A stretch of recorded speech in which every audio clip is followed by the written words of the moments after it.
Trust me, ఒక్కసారి తిన్నారంటే చేసే చేతికి తినే నోటికి రెస్ట్ అనేది ఉండదు. అంత కమ్మగా ఉంటాయి ఈ రాగి బెల్లం రొట్టెలు.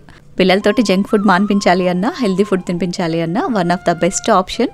చాలా సింపుల్గా తయారు చేసుకోవచ్చు, మీరు ట్రై చేయండి. ఫస్ట్ ఒక కడాయిలోకి అరకప్పు బెల్లం తురుము తీసుకోండి. ఇక్కడ నేను ఆర్గానిక్ బెల్లం, నార్మల్ బెల్లం మిక్స్ చేసి తీసుకుంటున్నాను. మీరు నార్మల్ బెల్లమే యూజ్ చేసుకోవచ్చు. అండ్ ఇందులోకి ఒక కప్పు నీళ్లు పోసేసి బెల్లం మొత్తం కూడా కరిగిపోనివ్వాలి. కరిగి నీళ్ళు ఈ విధంగా తెరులుతున్నప్పుడు ఒక స్పూన్ నెయ్యి అండ్ బెల్లాన్ని కొల్చుకున్న అదే కప్పుతోటి ఒక కప్పు రాగి పిండి వేసేసి స్టవ్ మీడియం ఫ్లేమ్లో పెట్టి పిండి మొత్తం కూడా నీళ్ళని పీల్చుకుని ఇలా దగ్గర పడేంత వరకు ఉడికించుకోవాలి.